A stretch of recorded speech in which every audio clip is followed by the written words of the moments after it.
drinking, sitting on the grass, exceptional.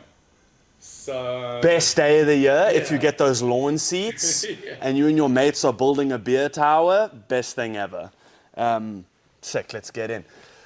What's up, guys? Welcome back to Storytime. We are here today with a very, very, very good friend of ours, Roxy Louw, DJ, surfer, model, business owner.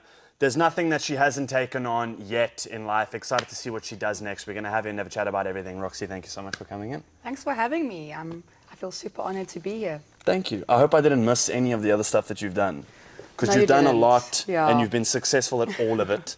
And we'll go into all... It's kind of like getting to know you now to see how busy you guys are all the time. It kind of starts to add up as to why everything is going so well for you with DJing and with Kaal and all the different businesses that you're running, everything that you do philanthropy-wise as well. I wanted to start our episode giving you guys credit. It's a story that I think I've mentioned on the podcast before, but I don't think I've told you guys it. And so Roxy and Sam, her husband, who's behind camera, we got to know them last year, and we met them through a mutual friend through Kwaku. And we did daisies with you guys. Yeah. And I have a huge problem with festivals. Like the anxiety of it, the social anxiety, just the amount of people. Everyone's drunk and high, and I don't know who to trust, and I'm watching everyone, and it just freaks me out. And we met you guys at the house, at the beach. And I walked in, and all of you guys in the house were just like, let's go, tequila! And I was like, oh, shit, this is going to be a long weekend. I was just like, cool, anxiety, boof, through the roof. And I know when I get super anxious, I kind of zone out of the room. I just kind of like get into like a panic state a little bit. And through therapy, I'm just identifying that it's easier to talk. It's better to just be open about things and kind of share it kind of thing. And I said, I think I went to you first. And I was like, listen, is there any chance you have anxiety medication? And you were like, no, sorry, dude. Funny you ask, because I forgot mine at home. And I was like, you have anxiety too? Yes, absolutely. And it was such a moment of bonding. It was the first time I was genuinely really honest with people that I was meeting for the first time. So thank you to you guys for making that a safe space and for making it comfortable. It was like, that festival's the most fun I've had at a festival in years. And I do remember actually pulling you aside, and I was like, let's do some breathing exercises. Yes, we were doing box breathing and like breathe through the nose, in through the nose, out through the mouth kind of thing, like causing a little bit of calmness. But social anxiety, it's a weird thing. Especially being in the entertainment industry, you think that it's easy to like just go and meet people and go out on stage and perform, but we all have anxiety. I mean, we're also human at the end of the day. And I think there's a lot more pressure on us to perform because we're kind of like under a torch and just to be, and everyone wants a piece of us. So it becomes, it's a bit harder than the normal person because there's this like little light on us the whole time, but at the same time it's also really great. So it's like a weird argument of like it comes with the territory, right? And people seem to have less sympathy for someone like in your position where it's like, oh, but you chose to be in the spotlight. And it's like, but you know, I chose to do it because I love the craft, not because I love the attention. Absolutely. Which people get very, very mixed up a lot of the time. What has been your, like going into DJing, right? Taking on the whole new venture. I've never asked you before. What was the decision being made to go into DJing and going like, I'm going to take this on? Yeah, so I'm a complete creative. I'm like 100% right-brained. And my mom's an artist. My dad's also like, I would say, he won't say he's an artist, but he's a complete creative mind. And I've never been able to find my art. So it's been like the struggle through my life of like finding my expression where I feel like I'm in flow state completely. I'm not forcing it. And obviously surfing was a great expression of that. The ocean, riding waves, riding energy. I love dancing. I've always loved dancing. From when I was young, 10, I remember going to hip-hop classes, going to my room, locking my door because I was too embarrassed for anyone to know what I was doing, standing and watching the TV, like copying the dance moves. Like hours later, I'd walk out sweating and my mom would be like, what have you been doing? And I was what like, you doing in the bedroom? No, I was skipping. There you go. So I just love music. I've always loved it. I grew up with a family that also loved having like house parties. We're always having like all the friends were at the pool. I was always there like playing the little cassettes as a kid. And I think I just kind of like swayed away from the dancing, did the surfing, kind of got pulled into school sport, played hockey professionally, well, for Western Province, and I was young, which wasn't quite me, to be honest. I'm a little bit more of an individual than like a team sport meet at this time. Let's all train together. And then surfing just like took me because it was creative and I could be me. And at the same time, it was in my own time and pace. And I really, really enjoyed it. I hate like being boxed into a time and into a place. And I could truly express myself there. And then the modeling just took from that. The acting just came off the back of that. And then I took like a bit of a break after that. While I was modeling, I did some like stunts out at clubs. So they would pull me onto stage and I would be playing like a 30-minute set. Not physically like, I would say like doing any technical mixing, but just pressing play and choosing the songs and then battling in a way. And then everyone would vote like who's the best performer. And I did this all over the country. So I did this like literally Durban, Joburg, Cape Town. I'd literally be doing like 3 road shows probably a year for different brands. And then I kind of let that go. Then during lockdown, okay, no, then let me just step back quickly. Then I took a break and I was like, I don't want the entertainment industry anymore.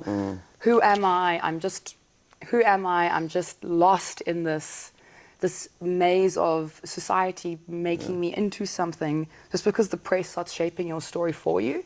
And I just felt a bit confused and a bit lost, and I just like went through a bit of a weird stage. And I think I was just needing grounding and needing time alone just to kind of figure out who I am. Who am I? And it was just like this weird transition. So I literally packed everything up and I went to Thailand and I enrolled into a yoga teacher training course, and I stayed, I think, on the island for maybe 3 months, and I just like just went quiet and just spent time meditating, just got out of it all and just like really discovered who I am, what I enjoy. And I left that and came back, and then I taught yoga for quite a while, just teaching about like breathing, and also this also got me off my anxiety meds and helped with, also had depression, because it just happens, it comes with the game. And after that big break, lockdown hit, and I was like, ooh, fascinating place, because now my back's up against the wall. And I was like, cool, I'm going into lockdown, I need an expression. And I bought my paints and I bought my art supplies and I bought turntables, because I was like, I really miss DJing. And I just sat in lockdown and I continually just mixed and like played music. Music's also been a release for me, so I'd always go running with it. It always motivated me. It was always such a mood changer. And being refined to an apartment, I really felt that it would help me just escape the room and just like elevate my mood. So I just spent so much time mixing and playing, and that was kind of the start of my journey back into music. It's such a trippy jump from like, oh, I just really felt like playing music and like wanted to be creative, and now you like travel the country doing said thing, you know? Which, I mean, now that we know you guys so well, I mean, you're the kind of person that just never sits still, is always doing stuff. So when something like COVID hits, COVID did a weird thing where a lot of people that I know came out of COVID having discovered something, came out of it kind of being like, oh no, I actually just spent 2 years, like for me, podcasting. I spent the whole of COVID podcasting. There was nothing else to do. So I was like, how do I stay in touch with people? And that's my driving force a lot of the time, is people and empathy and connecting and relationship. And that's why COVID was such a pain in the ass for me, because I couldn't do the one thing I loved doing, and found a way. And you did exactly the same thing. Absolutely. And it's funny, it's like trauma, and they say like these ayahuasca ceremonies and all these ceremonies, like it's kind of forced trauma, and then you kind of find truth in it. And I feel like COVID was just like forced trauma, and then so many people, like you're saying, have found like their purpose afterwards, just because you're sitting with yourself. This is you, and this is it. There's no external influences. There's nothing else changing your perception, and you actually find your truth in the space. So yeah, it's been amazing. And then after COVID, I just played. And then I got asked to play a gig, and I was like, imposter syndrome, I don't know what I'm doing. Yeah. And now we're like 2 years in, or a year in, and I've just been mixing every day, all day. And obviously with the yoga, everything was guided by sonic journeys. So the whole playlist, all the movement was guided by music. So I would literally run from the start, taking them through a ceremony of music. What? Yeah, charge, discharge, relaxation, and that would like help you evolve. Sonic? A sonic journey. Do tell. Explain. Yeah, How does that graft? Yeah, so the energy of, you basically start the journey, you're connecting to the music, you're moving with it, you're meditating, and it's basically like a slow build up, and then you climax, and at this point you're like training really hard. Yeah. You get almost a breaking point, and then you bring it down and relax, and that's when you kind of find this like that like aha moment at the savasana, end. yeah, this aha moment. And the music that I'd been for 5 years guiding the yoga class with was also obviously like schooling me into the journeys I'm taking people on the dance floor. It's also a sonic journey. That's so sick. Yeah, yeah. So you would base your set, like your hour set, off that same concept of like pick it up, let it peak. Slowly like bring them in, take them on the meditation, take them through peaking, the music's going. Yeah. And then obviously the DJ takes over, so I can't take them through the relaxation, but at some point they'll have that when they get home. No way. Yeah, I didn't know that. Genuine, I just thought you were like, let's have a fucking good time. You just go banger, banger, banger, banger all the whole way through. That's how I thought it worked. Yeah, it's very transformative. So you have these, I mean, in every culture, going back to like Bushman, there was ceremony, there was music, there's dancing. Yeah. It's all under the full moon. It's all, there's purpose there, and you always leave like feeling like you've released so much crap from your life, and that's kind of the same thing that I take them through when I play a set as well. Yeah. I'm always so envious of the people at festivals that are just like doing their thing, and I'm like, how are you so like unaware of the people around you and like their opinion of you, which I know is a horrible thing to say, of like, you shouldn't care what people think. Well, I do. Okay? All the time. Yeah, like, how do people do that? And they're just doing their thing there, and I'm like, fuck, I'm so envious of you having that confidence. Like, that's so funny, because I took Sam literally through that this weekend. Yeah. Because he was like, he loves making sure everyone's happy, everyone's okay. Do you need water? Do you need a drink? Do you need this? And he was just running around asking everyone if they're okay. And he came to me, he's like, are you fine? Are you cold? Yeah. I'm like, babe, stand next to me, take my hands. I'm taking you, let's do a meditation. Yeah, let's like, walk you through this. Yeah, and my other friend as well also works really like in a tech company, and she's like really high up, so super stressed. I'm like, okay, both of you take my hands, close your eyes, and I'm like, breathe through your nose, out the mouth. This was us at Daisies. This was us at Daisies. And I was like, listen to the music. That's all you can hear is the music. You're not thinking any thoughts. Focus on the music. And we just stood there, just floating with the music for like 30 minutes. That's the best. Oh, it was so much fun. It was so much fun. When you can find that, like, that's kind of what we had at Daisies. Love Daisies, great event. You guys need to kind of like separate the styles of music so that there's various different stages, because I think we missed the beach bar stage, and that upset me a little bit. But it was the same kind of feeling that you're like in a group, and you feel safe around each other, so everyone can find that kind of flow amongst your friends. Yes. You can turn to your friend and be like, oh, you're enjoying it as well, and you can feed off each other, which if you were to leave me alone, I think I'd dig a hole and bury myself and just stay there. But I agree. It's quite scary, because I think the world we live in, like, we're driving in our car and then all of a sudden there's someone next to the window. You're like, ooh. And then, you're always so aware of, like, whether you're safe or not. Yeah. Especially at a place where you just want to completely relax. Festivals are, I guess, safe spaces if you have your crew, though. You just need to be in. True. At some point, we went to Wolfskorp this weekend. We were in a little circle with our friends. And then the girls were in the middle and the guys were just on the outside, just so that no one could get into our space. That's dope, see? It was so much fun. Yeah, you're just watching your lady in the middle. What a vibe, dude. That's so sick. That was really, really fun. What's your favorite festival experience that you've had, like, leading up to now? Wow. I really like festivals that have a little bit of everything. Okay. Rather than just, like, go and jewel. Yeah. Yoga, like a bit of meditation, there's some talks, there's dancing, there's music. I've never been to something like that before. Oh gosh, this Retreat Yourself, which is really cool. They have like this whole, and like you can take kids. There's like a cinema there for kids to watch movies in and entertainment. I really loved Wolf Corp this weekend. It's the first time I did it during lockdown. It's the first time I really experienced it. Okay. Enjoy Pangea. I prefer festivals that are like a little bit more smaller and that are not very popular, if that makes any sense, just because it's less commercial, and I just feel like there's something organic about it. Yeah. But yeah, festivals are really nice. I mean, you connect with nature, you're out there just walking barefoot, just having a great time. It's like, I think it's what we need now and then, some grounding. Yeah, I need to get more into them. Wolfkorp I was so keen on, because there's the river and the kind of floating down the river and music and. Yeah. It's cool when you can also just be kind of left to your own to like have a braai and chill with friends and whatever, and then when you want to involve yourself back into music, you can. 100%. That's a pretty dope setup. How did you go about choosing the genre of music that you were going to step into? Did you have a preconceived idea of like, that's where I want to go, or did it kind of find you? Now, this is a funny one.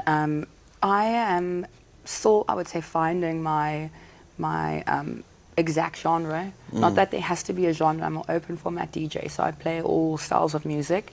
I feel like there's a place for everything. I'm definitely playing a lot more Afro house at the moment. Okay. Just because of the set timing, the times that I'm playing.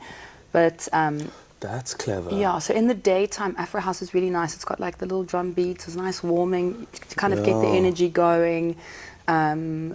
Toward like, I guess the evening, it depends on where you are, but then it's like a bit more melodic, and then you go into a little bit more of the techno.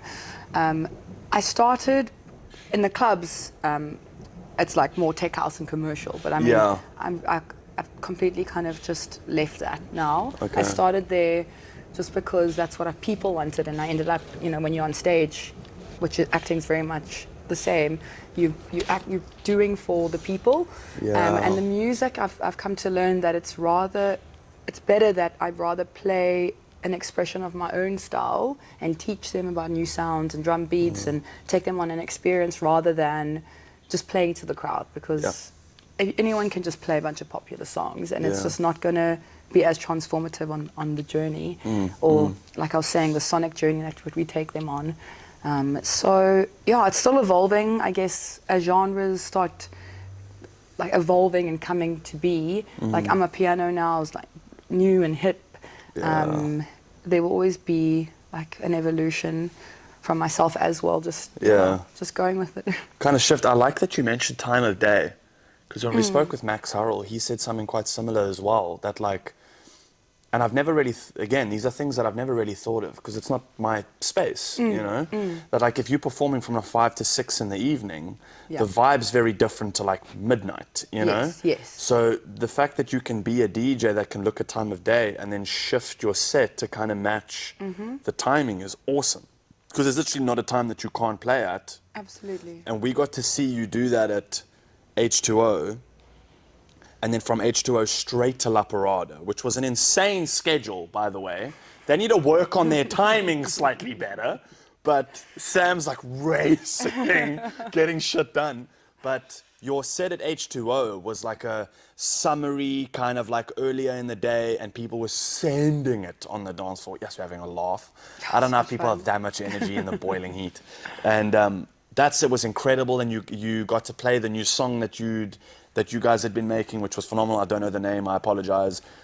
There's no name. Working on the name. See, that was one thing about producing music is actually taking it to the next step, because you're sitting on the song and it's like, okay, this needs to go live soon. Yes. But I think we might call it Jump, we'll see. That's cool. I'm in. They played the new song Jump. And we'll just run with it from there. And then if it doesn't sound good, we just try different names. And that was awesome to see. And then race to La Parada. And you were playing at La Parada at the time that like it was moving into nighttime. So you could see people were like starting to order shots, and they were like, less people were eating, and everyone was kind of starting to go for it. And that La Parada and your performance was the highlight of the night. Genuine. Yeah, it was so It much was fun. such, like, even Dylan, who had our tickets for Secrets of Summer to watch Jeezy and the whole thing, which we spoke about yesterday. One of the greatest thing, I'll be honest with you. La Parada was the highlight of, like, so much fun. And it was intimate enough that you were meeting strangers, but also big enough that the room was so full of people that there were corners, like pockets of people that you didn't even know were there. I had so much fun with you guys at La Parada. It was such a joy. Yeah, we had so much fun. Thanks for joining. Yeah, Gosh. we need to do that again. So H2O was like the Afro house kind of. Yes. And pulling people in, trying to warm them up for the night. And then La Parada was like super disco. Threw a couple of like disco oldies in there. It was so much fun. Such a vibe. And I love watching people move.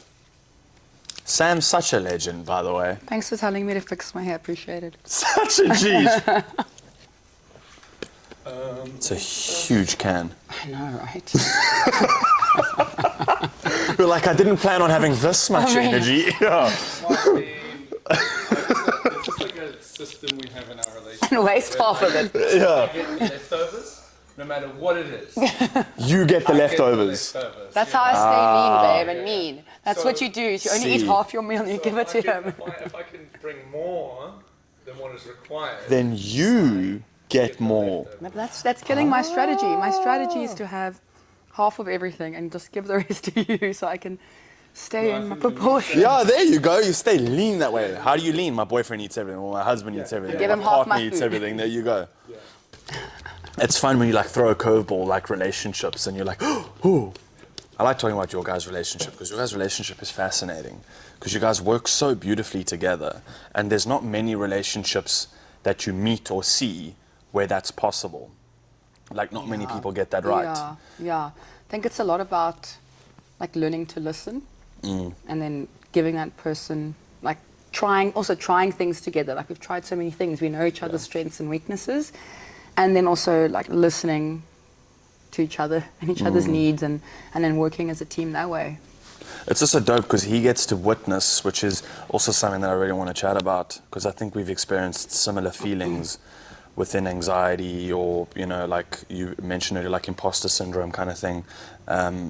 You kind of get to be there for all of it, sort of like witnessing it, getting to see your partner go through it, which is, you know, heartbreaking for the partner to see it, like I've seen for Jess.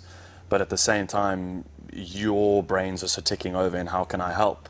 So you're learning along the way of like, okay, Rox needs help here, not there, step in like this. So you provide such a, like, almost like a safety blanket for the person. Absolutely. Which allows them to kind of take on so much more.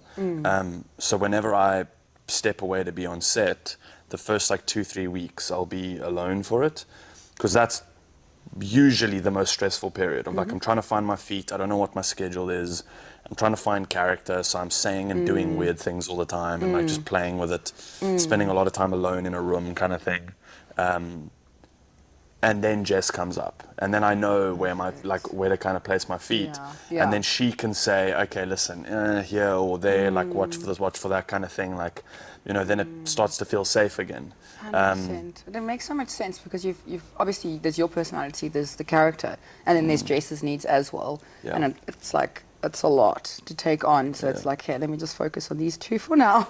Yeah, And you then- want to have a career, right? You don't want to have like a momentary, you know, like awesome 4 months, create one dope project and then never work again. From a family point of view as well, you don't want to be sacrificing your partner and your family and your everything because those are the ones that are walking this road with you, right? With Sam getting to walk this with you, like you said, stepping away from industry, I always find that kind of conversation quite interesting because a common thought for me when I'm doing something, like for example now with acting, right? There's so many ebbs and flows and ups and downs and there's so much rejection and so much denial that you constantly find yourself questioning things, whether it's yourself or it's the purpose of why am I doing this? Am I walking the right road? Yeah. Did you ever have that same feeling of like, is this meant for me? Or were you kind of just going with the flow of what life was bringing you and finding your feet along the way? Absolutely. So I've always gone with the flow.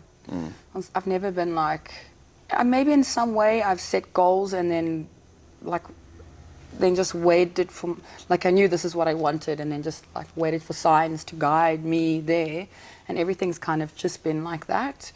Yeah, so I'm very much like a heart thinker, you know. Some people are head and some people are heart, and I'm just like instinct, feeling this feels right, and just exactly follow my feet. And doing life that way, we speak about this all the time with you guys. The public's perspective of your position. Someone said to me the other day, I'll give you an example. Someone said to me the other day, we're sitting at a dinner, and someone brought up kissing booth. And not in the sense of like, hey, you were in that thing, in the sense of like, hey, you know so-and-so, so what they like. And you're like, fucking just hit me in the head with a plate. It's maddening when that becomes life. And the person said to me, I was like, no, you know, with acting, when I do this, they went, oh, you still acting? And I went, oh my, this is the worst conversation I've ever had with a human. And I had to like justify my own career of like, I'm so sorry that there was COVID for 2 years, you know, like trying to work around it. And that's my own insecurity. It's nothing on the person. Max was saying as well in an episode we did with him, spotlight theory, in that you think everyone's thinking about you all the time, and that the things you think and feel other people already know. So someone asking a question like that isn't them trying to infringe on your feelings, it's them being like, oh shit, you're still doing that thing, dude, cool, good for you. But because of years of fighting with insecurity, you're just like, don't ask a question. I know exactly how you feel. Yeah, people come, they do that. But they do also ask like random questions like, so what do you actually do? And I'm like, oh, that's a hard one, eh? Oh, I'm just like, go to Instagram, because I don't want to stand there like selling myself. It's such a weird thing. It's so weird. I'm like, okay, so where do we start? This is what I've done. This is what I'm doing. This is the business I'm running. What kind of conversation is this? Or like, I was about like, how are you doing? Fair. Yeah, happy, dude. Yeah, thanks. How are you? Yeah. The worst is like, so what's next? And you're like, so are you in anything soon? Like, and you're like, no. It's like such a disappointing answer. I'm like, I can lie. I could be like, yeah, there's 5 movies coming out next year. Like, I might never see you again. It doesn't matter. Like, it is a really difficult thing to navigate. And it's like, I've had to train myself into thinking it's not coming from a bad place. It's coming from a place of interest, or just questioning, or just honestly just not thinking about it, you know? But it's so funny because I'm just like, I don't want to sell myself, become like a salesperson. It's so random. People also ask me, they're like, you're so good at reinventing yourself. Like, you've had this career and this career and this career. You've had 4 things you've done in your life. And I'm like, cool, finished school. Did you have a job at school? Yes. Cool, you went to university. Did you work part-time? Yes, there's 2 different careers. Finishing university, did you go into what your degree was? Yes. Okay, cool. How many companies have you worked for? 10. And I'm like... I've worked for 4 and I own all of them. Like, it's a horrible thing to have to deal with. I understand why the conversation comes up, and it's cool because it usually ends in quite a good place once you've explained yourself. The explanation is quite tiring. But I imagine, like you were saying earlier, like we used Fisher as example. And Fisher was famous surfer, incredible surfer, went into DJing. And you did the same thing, but it always seems to be the questioning case of like, you went from surfing to DJing. Why? Ooh, what now? It's like Roxy, surfer, DJ. And I'm like, all the DJs you know in South Africa, 9 out of 10 of them surf. Yes. And they've surfed professionally. They've been on tour. There's like a weird connection there. There's a weird connection, and Sam and I were trying to figure it out earlier. We were like, there's energy, you're writing energy, you're reading energy. Waves is energy, and you've got to read it. And so it literally is the same as music. The downs, the lows, you're also moving your body to the energy. There's like a really, like, it feels, when I play, it feels like I'm in the water. It's bizarre. That's sick. It's bizarre. That's sick though. Yeah, no, it's really cool. So and it works out really well. That. I can't surf for shit. The last time I surfed, I dislocated my shoulder. Oof. It didn't go well. And then I had to sit on the beach holding my arm while everyone else was surfing, and Jess was surfing as well, and she was nailing it. And they came out the water, and they were like, "Oh, Jess, you surfed so well." And I'm standing there with my arm like, I hate the sport. Like, I've loved surfing my whole life and just never really never really went ham into it. But as a kid, like Andy Irons and Bruce Irons were like my heroes as a kid. Shame that he passed, R.I.P. Legend. But loved that shit. Like, my dad shaved his head for me as a kid because I wanted him to look like Kelly Slater. Oh, cute. I was like, Dad, if you shave your head, you'll look like Kelly. Like, that'd be gangster. Shaved his head, and his hair just never grew back. So, like, I literally took his youth from him.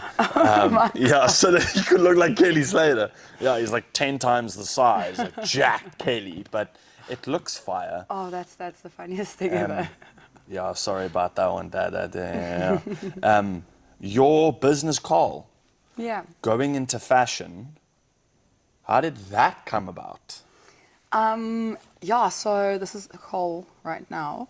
Yes, obviously, queen. as like a surfer and the modeling industry, I've always been in fashion. When I was traveling, like with Oakley, who sponsored me, I would go to California and go sit in their head offices. We always end up in like meetings with all the sponsors, my sponsors, and I wanted that. I wanted the schooling, so I just had like insight into the fashion industry beyond just the modeling. I've always been very inquisitive, so just learning as much as I could along the way. And then I just got to a point that I was, I couldn't find any nice lingerie in South Africa. There's obviously like the Woolies and all that stuff, which is just very basic. So I wanted something a little bit more exciting to keep my marriage very happy. Sick. Dope. Okay. And I just couldn't find anything, and I just realized there was like such a big gap in the market. So I launched Kaal, which is really like exquisite lingerie pieces, swimwear, which is very unique, and then just started branching into resort wear, which is this, going out wear, and it's just been amazing. It's been such a great experience. It's really fun. Yeah. I mean, I'm doing what I really love as well, like planning shoots, getting to model and wear my own clothes. Yeah. So everyone's always asking me, where did you get that dress from on Insta? And where did you get that from? Where did you get that from? That's well played. Yeah, and I just got to a point that, my careers could be short-lived, I don't know. But I might as well, also when I'm tagging someone, I'd rather have stuff that I feel connected to, that's an expression of me, and that is my own thing that I can grow over time. Yeah. Because your shoots and stuff are dope. Thanks. With all the different models and everything, they're really sick. Yeah, Sam's like, oh yeah. Sam's like, we nailed it. Yeah, it's sick pieces. Yeah, it's been very cool. I'll model some of them for you if you need. Yeah, I'm sure some of the lingerie will some resort wear. Nice. Hey? Sam's like, it's not on brand. Yeah. You never know, hey? Sometimes the ladies also need a bit of spice from their partner too. Yeah. What headspace you in? Yeah. Who knows? Maybe menswear will be in the picture soon. Do it. Do men's like resort and swimwear. That'd be fine. There's enough jack dudes in Cape Town to model it for you, so just rock it with that. Yeah. Literally. Yeah, fucking A. I'm in for that. I'll model for you guys. I was going to do the lingerie side of things, but I'll do the swimwear side for you. Yeah. Give me like 2 months heads up, so I feel a little bit better about myself. Yeah. It's lots of fun, and it's working really nicely. So I've lived by the philosophy of artist's soul, athlete's body, entrepreneur's mind. So now I get to do the sporty side. I just try and keep the balance between the three all the time. So obviously the artist soul, which is the music. There's the business mind. Jeez, like that's really cool. That's going to be our title. And then there's the exercise. Title. Yeah. That's fire. Artist soul. It's actually athlete body. Entrepreneur's mind. See, this is the ADHD, just like mixing we can things talk on up. ADHD. My word. Yeah. Athlete's body, artist's soul, and entrepreneur's mind. Boom. Thank you, Sam. I was like, oh my word, I'll help you guys. Say it in any way. Yeah, there we go. ADHD, fire. It's for the creatives. It keeps you doing 5 things at the same time. And now I'm having a Red Bull. Yeah, ADHD and anxiety. That's like the perfect combination for every creative. I don't even drink coffee, but I was really keen for this after Wolfkorp, so let's get some extra energy. A little bit of like the Wolfkorp blues still hanging in there, a little bit noggies. Jeez, you know, 40,000 steps a day is what my... Was that the number? Yeah. What was our number for daisies? Probably about the same. That was a shitload It of feels like stepping. you've done a marathon after you've left. Yeah. And we're swimming all the day, all the time. And And I did swimming. yoga. My goodness, that was another hour. Because they put one stage here and then they put the other stage in like Paul, and you're like, cool, okay. Yeah. If I leave at 2, I'll make the set at 5. Yeah. Absolutely. And then you go into your camp. You're like, let's go to the camp. Back to the campsite. Let's go yeah. change. Yeah. Let's go eat. Yeah. I was super stoked that we were staying somewhere that was away from the festival. That works for daisies. It's I the think first that time I've really done that worked. before. Because you could just step away from the noise. And we got the chance to braai and all kind of hang out together and everything. That was incredible as But well. we loved each other so much, we didn't want to even leave. No. We were like, we're going to go back to the festival in the daytime. We just bride all day. Yeah, we Josh spent made less us really time. nice food. Yeah, we bride a lot, eh? And there's breakfast I had a bit of rolls. a panic. Oh, the breakfast rolls. Yeah, that was Those- because I tried to those cure my boss. hangover and then got to the house and I was like, ah, shit. Yeah, shades on, cap on, just at the grill, just like my word. Yeah, more tequila. That was a vibe. You guys are like tequila king and queen. It's the best. It's the only thing that doesn't give me Yeah. a hangover. Really? That and sparkling water, even after this weekend, just tequila, sparkling water. I did drink some Brooks as well, also sparkling water and vodka. Yeah, Clean I mean. and you can stick to one drink all weekend. See, I get bored. But then you can change it. So eventually when I needed some sugar, I was like, okay, let's do lemonade and tequila. See. Then I did Coke Zero and tequila. Casey, you've got the experience of hitting these festivals. When did you I'll get be like, bored? case of beer, bottle of whiskey, and I'm like, cool. Whichever one runs out first, I'll just swap to the other one, rather than trying to pace them like against each other as Yeah. well. What would be your? This is super off the cuff, but I think this will be interesting coming from you. What would be your 3 pieces of advice that you would give a festival goer? Best advice, take wet wipes. Wet wipes. Absolutely. And I loved Jess because she had some at the last Jess has wet festival. wipes everywhere. I forgot my wet wipes that time. And I had this big bag and I was just walking around handing them out. Yeah. Take some electrolytes because you're going to be dancing and cramping. Revive. Revive 100%. How's that for a shameless plug? Killing the game. Third one, pace yourself. Pace yourself. It's 3 days. No one ever gets that right. 3 days. Ever. Like, take it easy. Yeah, you'll be fine. Yeah. Take it easy. Yeah. Just It always ends up being a day 1 all fall down.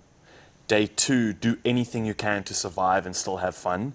Day 3 comes and people are wrecked. Like Sunday's never a day where people have energy. They're just like zombies moving. Absolutely. Like back absolutely. and forth. Yeah. I think we really did Wolfkorp. I think we've mastered it. Yeah. Because like Friday night we had an early one. We were like, you know what? There's a whole day tomorrow. We want to do the yoga. We want to go around and go and talk to people. Go and Sick. swim. That's a have a vibe. good time. And then Saturday was like the whole day thing. But Sunday to me was the best. See, then you did it perfectly. We did it so perfectly. Yeah. I think Sam Sunday had to was like swim everyone up a river. We literally tied our mates together and swam like 3Ks, or was it a K? Oh my goodness. Yes, that's far. Aquaman was in action. Yeah, there you go. Long hair and all. Was it a 1K? 1K is far, dude. 1K is far. Yeah. Take it if it comes. It's just energy. Yeah, we need to do a Wolfkorp with you. Kwaku and everyone's back this week. Yes, we're going for dinner on Thursday. Are we? Yeah. Okay. We just need to all say, cool, Thursday's on.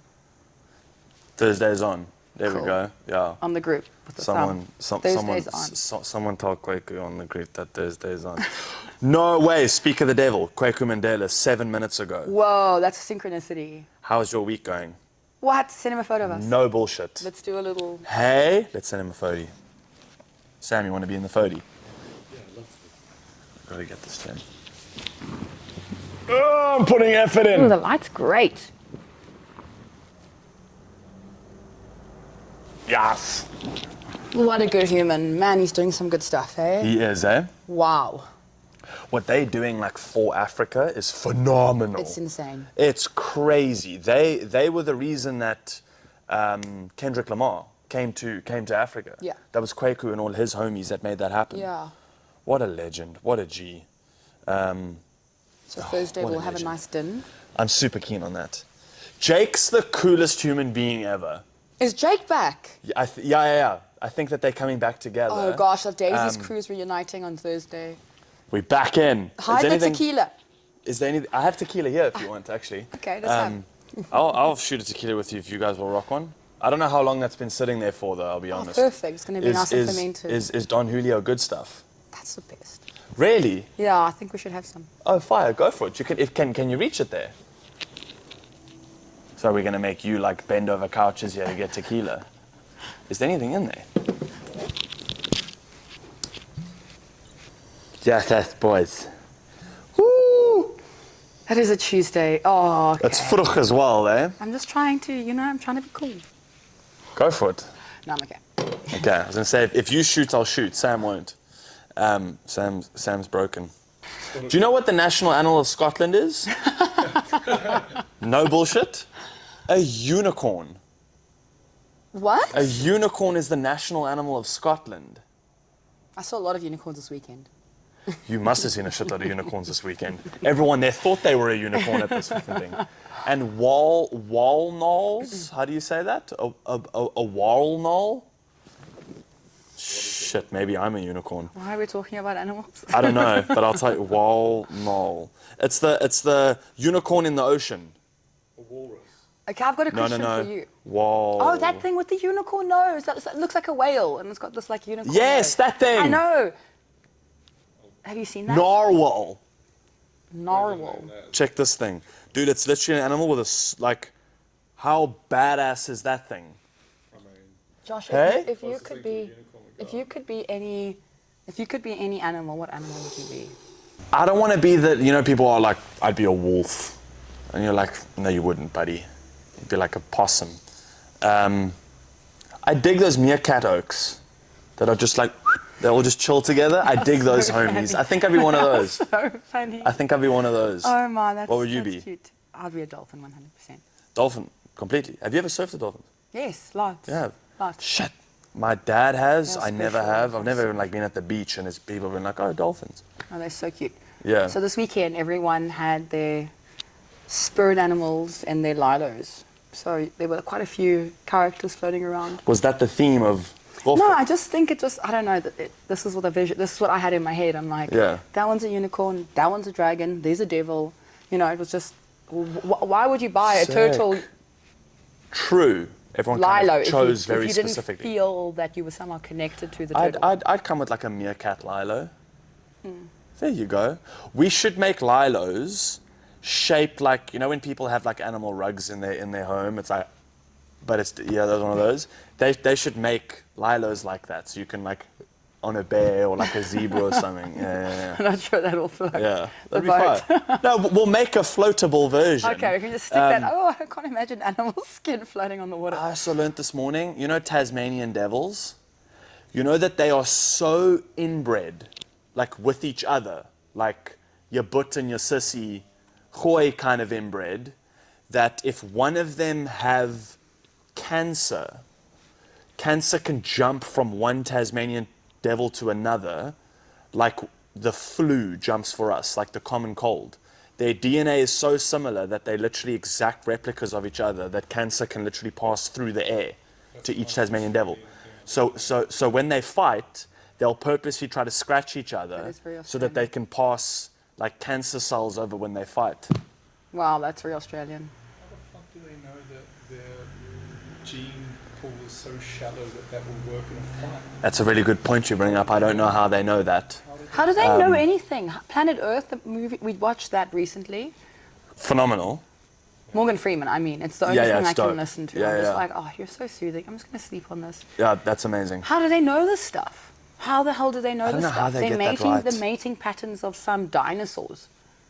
Really? The dance. See, that there these comes little the question spiders for do. me. This dance, apparently this one spider dances and does this cute little dance Those are to gangster, attract that's a the gangster other spider. spider.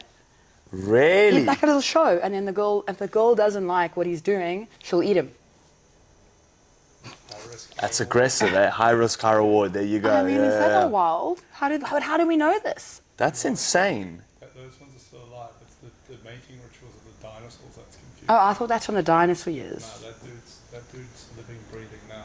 He's so cute. He must see his little Dinosaurs dance. are confusing. And he's like white with all the cute little eyes. Oh, they're freaking out. Why you need so many eyes? Why? No, but this one looks What's cute. she seeing that the rest of us don't see? But like, why is it that spiders have 8 eyes and 8 legs, and we have 2 eyes and 2 legs? And 2 What legs. else does he have 8 Is of? it like a rule of the universe that eyes and legs must match? That eyes and legs match. Oh, that's weird. Jeez, then we'd have a shitload of 4-eyed animals if that was the case. True. Yeah. Yeah, that's very straight out of the Yeah, that'd be interesting dogs. super trippy. That would be weird. But dogs don't have legs. They've got 2 arms and legs. No, I'm kidding. Yeah, there you go. Maybe they got eyes somewhere else, we just don't know about them. Yeah. If a dog wore pants, how would he wear it? Definitely on the back. I saw a thing about this, definitely on the back. 100%. Because you see dogs stand up onto 2 legs, and I'm like, that's a And they hairy paw you. human now. They paw you. with Yeah, their yeah, little yeah, yeah. hand. They don't like use their back leg to like communicate with you. And a giraffe, where does he wear his tie? Where does a giraffe wear a tie? Right at the bottom of the neck. Surely. Absolutely at the bottom. Yeah, a tie's got to Otherwise, like it's going to fall Exactly. down. And you won't be able to see it. It's going to hide under his chin. fair. Needs to be here. There you go. It's got to like rest at the shoulders, you know? Yeah. That's where a tie looks lekker. Otherwise, for us, we wouldn't wear ties like up here, I guess. Yeah. Getting super- You know, who's the guy, the old dude that commentates on all the animal documentaries? What's his name? Sir David Attenborough. David Attenborough. You know, he's the reason that tennis balls are yellow. Did you know that? Just what else has he done? Literally, he was the dude. I'll Google this for you quickly so I can give you the exact sentence of why it's fascinating. How do you spell his name? Sir and David. Attenborough, Attenborough. That was spot on. Yeah. Well done. He didn't invent it, but invented yellow tennis balls. Check this shit, this is gonna blow your mind. Tennis balls are the bright yellow color that they are known for today, thanks in part to Sir David Attenborough. In part. How was he involved? They all got together. They were like, what How did he colours get is involved the- there? Yeah, he basically, I opened the site and it was like, do you have ED? Use this pill. How was your paddle? Fire. Paddle's so much fun. That's so much fun. We should So play. much fun. We should play. Yeah, we must. I'm getting into paddle and into like mushy golf courses because I don't have to use a driver.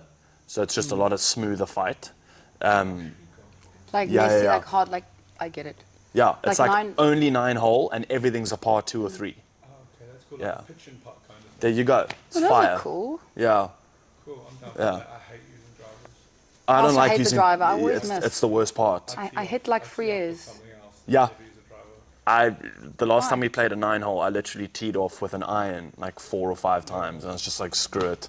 So nervous that I snapped the driver in half Calling as well. straight's like way more important than fucking smacking a massive Exactly. shape of a boomerang. I can play straight the whole way down the course. I can't play skew.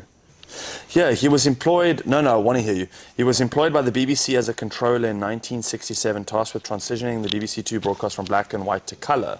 When that change happened, he realized that you couldn't identify the ball because it wasn't this like bright lumo greeny yellow. So you couldn't track where the ball was moving. So he suggested that they change the color to that color so you could better pick it up on TV. And then they did it. Fascinating. Can you take it a little behind the scenes, please? What a legend. Oh, nice. Thank you. Should we phone Kwaku? Let's do it. That's fun.